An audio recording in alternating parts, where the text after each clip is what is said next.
नमस्कार दोस्तों, स्वागत है आप सभी का हमारे YouTube चैनल इंडियन स्टूडेंट्स पे। तो साइंस की जो सीरीज़ चल रही है, साइंस में चल रहा है फिजिक्स, और फिजिक्स में ये जो है तीसरी वीडियो है जिसमें हम लोग आगे के टॉपिक्स को देखेंगे। अगर आप लोग BHU एंट्रेंस एग्ज़ाम दे रहे हैं तो साइंस जो है 2 से 4 दिन में पूरी साइंस जो है कवर कर दी जाएंगे हमारे YouTube चैनल पे, जितने बेसिक प्रश्न जो साइंस से बनते हैं। तो ये वीडियो देखने के बाद आप मैक्सिमम जो है 60 से 70% जितने भी प्रश्न साइंस से आएंगे उतने प्रश्न आप अटेम्प्ट कर लेंगे। बहुत आराम से साइंस के प्रश्न आपके निकल जाएंगे। ठीक, तो शुरू करते हैं। पहला टॉपिक जो इसमें हम लोग पढ़ेंगे वो है दाब यानी प्रेशर। प्रेशर में पहला जो है पास्कल का नियम।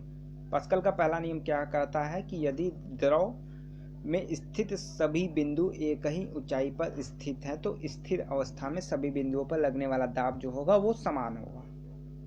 ठीक, ये है। इसमें द्रव को लिक्विड डाल दिया जाए तो स्थिर अवस्था में सभी बिंदुओं पर, तो यहाँ पे जो इस तल को ले लें तो यहाँ पे जो है यहाँ और यहाँ जो प्रेशर है वो समान लगेगा। ठीक, यही चीज बोल रहा है। स्थिर अवस्था में सभी बिंदुओं पर लगने वाला जो दाब होगा वो समान होगा। ठीक है, इस तरीके से लेने तो यहाँ पे जो प्रेशर लगेगा वो इक्वल होगा। हालांकि नीचे जो है प्रेशर वो ज़्यादा रहता है, ऊपर जैसे जैसे जाते हैं वो प्रेशर जो है पानी का कम होता जाता है। जैसे डैम जो बांध बनाए जाते हैं उसमें जो है नीचे की दीवारें मोटी बनाई जाती हैं, क्योंकि यहाँ पे जो होता है प्रेशर सबसे अधिक जो है नीचे होता है, ऊपर जैसे जैसे जाते हैं प्रेशर कम होता जाता है। उससे आप लोग कंफ्यूज मत हो, क्योंकि यहाँ पे दिया है यदि द्रव में स्थित सभी बिंदु एक ही ऊंचाई पर स्थित हो। ठीक है, एक ही ऊंचाई पे, मतलब ये अगर है एक ऊंचाई का मतलब ये यहाँ 1 मीटर है, 2 मीटर, तो 1 मीटर वाले पे मान लीजिए यहाँ पे सभी बिंदुओं पे जितने भी हैं स्थित सभी बिंदु पर द्रव पे जो है प्रेशर समान होगा, ये चीज बोल रहा है। दूसरा नियम क्या कहता है? किसी बंद बर्तन में द्रव पर कोई बाह्य बल न लगाया जाए तो द्रव आरोपित बल सभी दिशाओं में समान रूप से वितरित कर दिया जाता है। दाब प्रति एकांक क्षेत्र पर लगने वाले बल को दाब कहते हैं। प्रति एकांक क्षेत्र पर लगने वाले बल को, तो दाब क्या है? बल F/A। प्रति एकांक क्षेत्र पर लगने वाले बल को दाब कहते हैं। SI मात्रक न्यूटन प्रति मीटर स्क्वायर या पास्कल, जिसे पास्कल भी कहते हैं।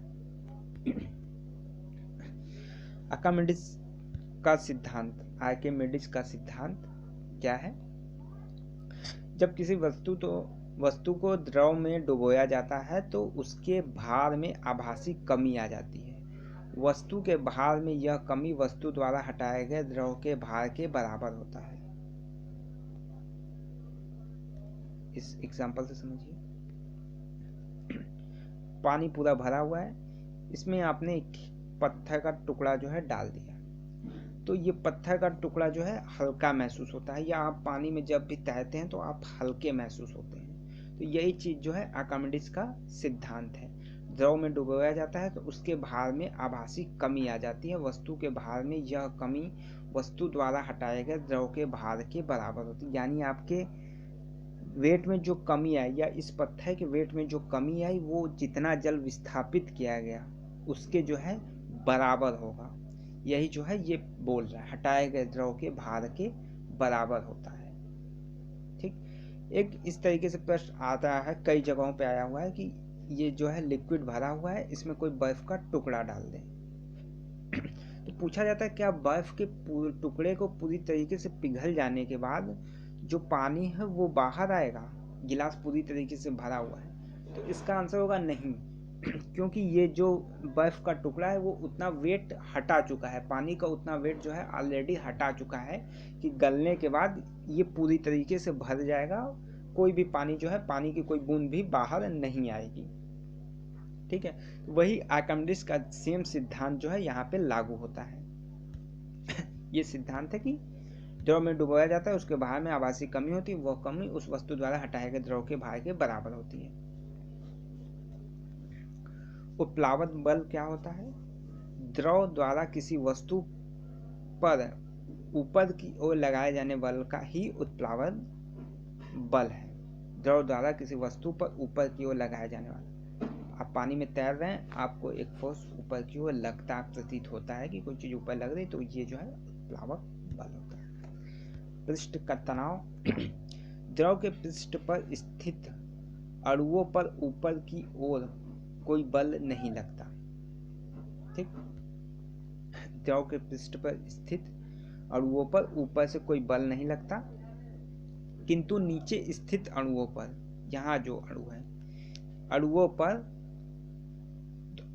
नीचे स्थित अणुओं द्वारा उन पर आकर्षण बल लगाया जाता है, जिससे पृष्ठ पर स्थित अणु एक तनाव महसूस करते हैं। इस तनाव के कारण जलीय पृष्ठ अपना क्षेत्रफल कम करने की कोशिश करते हैं। जलीय पृष्ठ पर लगने वाले इस तनाव को पृष्ठ तनाव कहते हैं। ठीक, ये जल बढ़ रहा है, ऊपर कोई फोर्स जो है महसूस नहीं करता है, लेकिन यहाँ पृष्ठ पे जो है एक फोर्स महसूस करता है, एक बल महसूस करता है, तनाव महसूस करता है। इस तनाव को जो है पृष्ठ तनाव कहते हैं। दैनिक जीवन में इसके एग्जाम्पल है, एग्जाम्पल आपको उठा के दे देगा या प्रश्न पूछ देगा इसमें से कौन सा पृष्ठ तनाव का एग्जाम्पल है।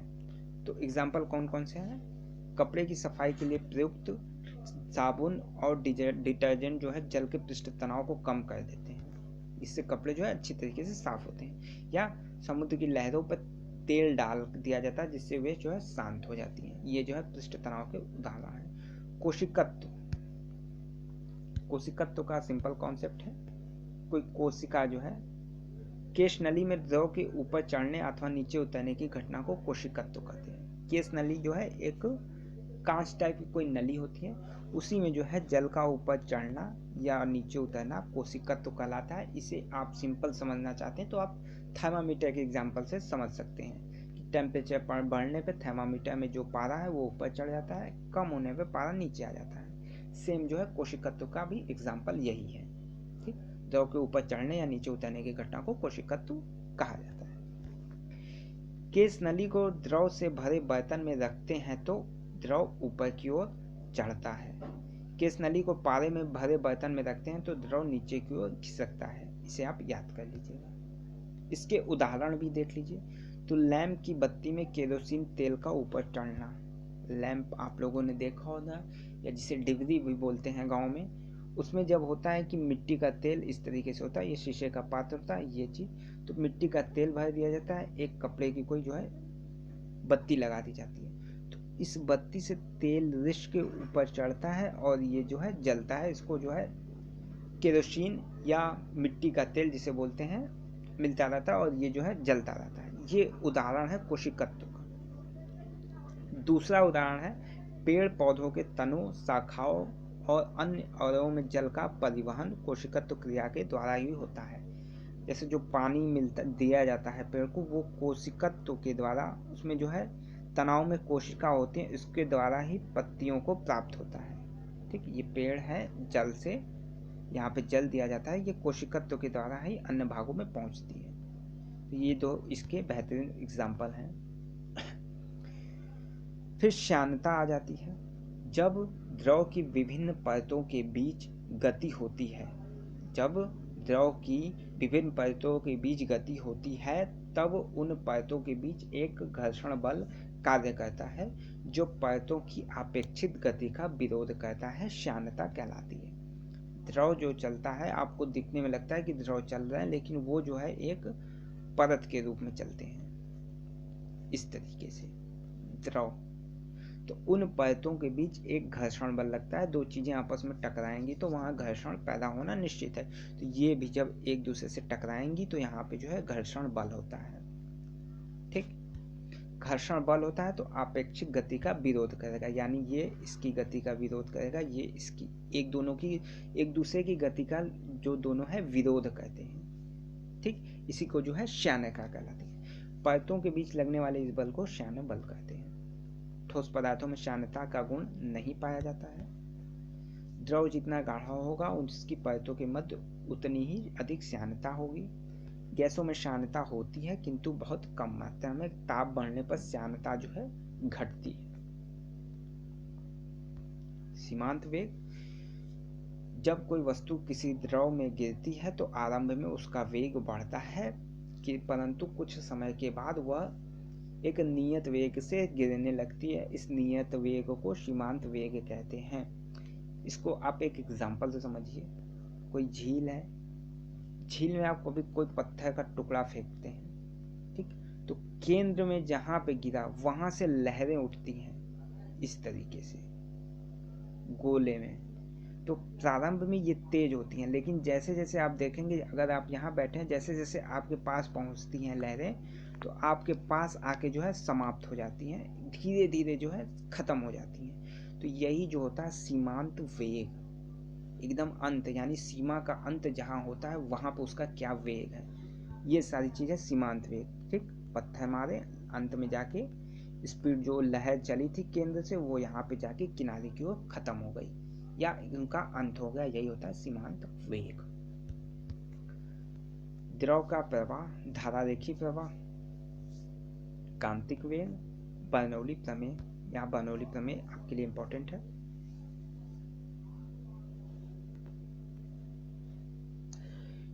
यदि कोई आदर्श द्रव धारारेखी प्रवाह से किसी नली से होकर प्रवाहित होता है तो मार्ग के प्रत्येक बिंदु पर दाब ऊर्जा, गतिज ऊर्जा और स्थितिज ऊर्जा का योग जो है नियतांक होता है। ठीक, बर्नौली प्रमेय की क्या होता है, कोई आदर्श द्रव धारारेखी प्रवाह में किसी नली से होकर प्रवाहित होता है तो मार्ग के प्रत्येक, ये नली हो गई, इसमें से कोई द्रव जो है प्रवाहित हो रहा है, तो इसके प्रत्येक बिंदु पर दाब ऊर्जा, यानी जो प्रेशर ये द्रव चल रहा है वो प्रेशर लगाता है, दाब ऊर्जा चल रहा है तो गति ऊर्जा होगी, गतिज ऊर्जा और स्थितिज ऊर्जा, इन तीनों का योग कर देंगे तो वो एक कांस्टेंट क्वांटिटी हमें प्राप्त होती है जिसे नियतांक कहते हैं। वो के मान सकते हैं, कोई भी के जो है कांस्टेंट होता है, यही जो है बर्नौली प्रमेय कहता है। इसका एग्जांपल आप देख लीजिए। प्लेटफॉर्म पर ट्रेन पहुंचती है तो प्लेटफॉर्म के किनारे पेड़, पत्ते अथवा अन्य कागज के टुकड़े जो है उड़ने लगते हैं। ऐसा होने की वजह यह है कि जब ट्रेन प्लेटफॉर्म पर आती है तो वस्तु और गाड़ी के बीच जो है दाब कम हो जाता है, जिससे वस्तुएं गाड़ी की ओर खिंचाव महसूस करती हैं। ठीक, चलिए बाकी जो चीजें हैं वो अगले वीडियो में डिस्कस हो जाएंगी। ठीक है, ये तीसरी वीडियो यहाँ पे समाप्त की जाती है। वीडियो पसंद आए तो लाइक करें, शेयर करें, कमेंट करिए। धन्यवाद।